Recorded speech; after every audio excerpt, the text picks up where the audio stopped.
दोस्तों, हिंदी सिनेमा की जब भी बात होती है मोहम्मद रफ़ी साहब का नाम इज्जत और फ़ख्र के साथ लिया जाता है और हमेशा लिया जाता रहेगा।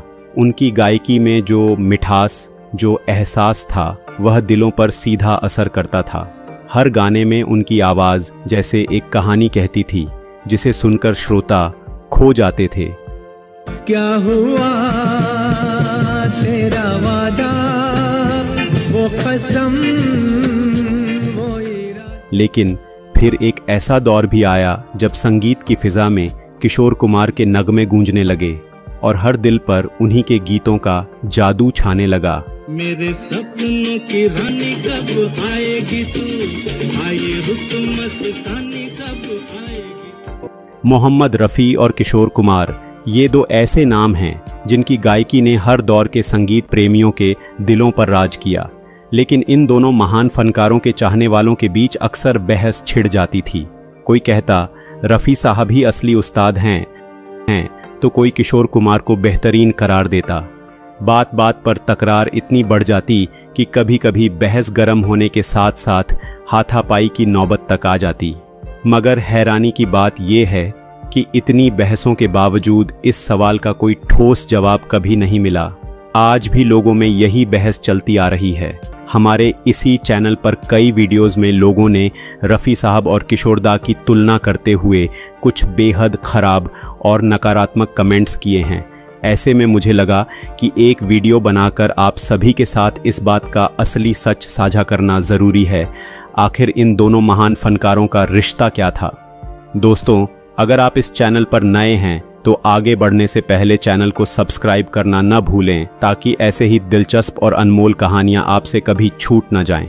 चलिए अब जानते हैं कि आखिर किशोर कुमार रफ़ी साहब को फरिश्ता क्यों मानते थे। बड़े अच्छे लगते हैं ये धरती, ये नदियाँ।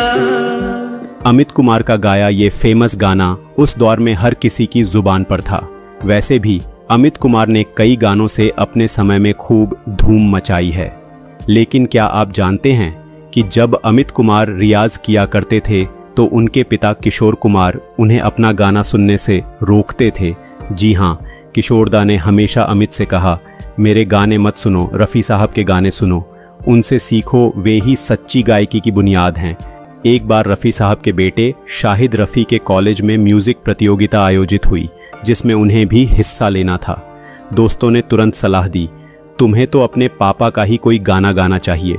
लेकिन जब रफ़ी साहब को इस बारे में पता चला तो उन्होंने शाहिद से कहा, नहीं, मेरा नहीं, किशोर दा का कोई गाना गाना। शाहिद ने फिर प्रतियोगिता में किशोर दा का सुपरहिट गाना मेरी भीगी भीगी सी पलकों पे गाया और अपनी शानदार परफॉर्मेंस से प्रतियोगिता में दूसरा स्थान हासिल किया। ये दोनों घटनाएं न केवल किशोर दा और रफ़ी साहब के बड़े दिल और विनम्रता को दर्शाती है, बल्कि यह भी बताती है कि वो दोनों एक दूसरे की कितनी इज्जत करते थे। फिल्म आराधना की ज़बरदस्त सफलता के बाद किशोर दा को फिल्मी दुनिया में ज़्यादा गाने मिलने लगे और धीरे धीरे रफ़ी साहब का जादू थोड़ा कम होता दिखाई दिया।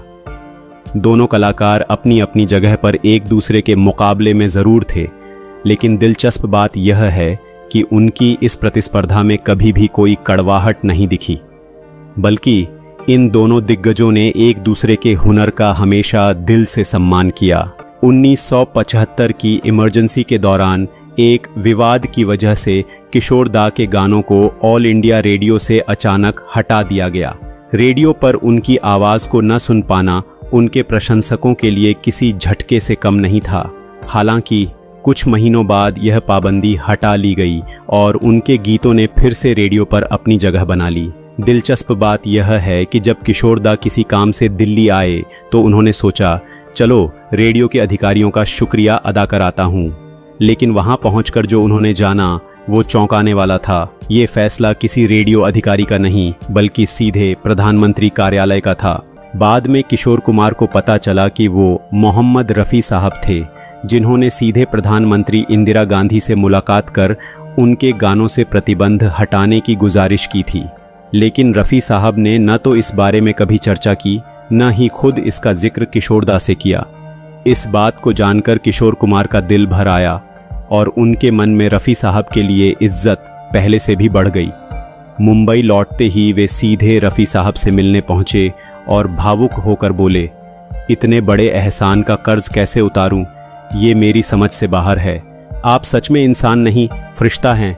रफ़ी साहब ने कहा, जब तुम यह सब जान ही गए हो तो मेरी सौगंध खाकर एक वचन दो, जीते जी इस घटना का जिक्र किसी से नहीं करोगे। किशोर कुमार ने वादा निभाया और रफ़ी साहब के निधन के बाद ही इस घटना का खुलासा किया। रफ़ी साहब के इंतकाल के दिन किशोरदा पूरे समय उनकी पार्थिव देह के पास बैठे रहे, मानो किसी अपने को खो दिया हो। आखिरी विदाई के वक्त वे रफ़ी साहब के पैर पकड़कर फूट फूट कर रो पड़े। उस लम्हे ने उनके दिल की गहराई में छिपे सम्मान और प्रेम को सबके सामने ला दिया।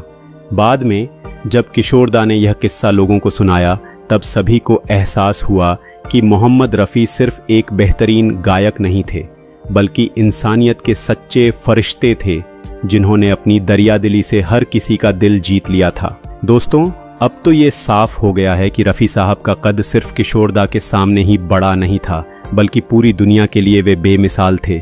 उनकी आवाज़ ने जहां संगीत को नई ऊंचाइयां दी, वहीं उनका इंसानी जज्बा हर किसी के दिल पर अमिट छाप छोड़ गया। रफ़ी साहब सिर्फ एक गायक नहीं, बल्कि एक ऐसी शख्सियत थे जो हमेशा संगीत प्रेमियों के दिलों में जिंदा रहेंगे। दोस्तों, वादा करो कि आज के बाद आप लोग रफ़ी साहब और किशोरदा के बीच कभी कंपैरिजन नहीं करोगे। दोनों ही अपनी अपनी जगह महान गायक थे। प्यारे दोस्तों, कमेंट में इन दोनों महान गायकों के लिए 2 शब्द ज़रूर लिखें। वीडियो अगर पसंद आया हो तो इस वीडियो को लाइक, शेयर और इस चैनल को सब्सक्राइब ज़रूर करना।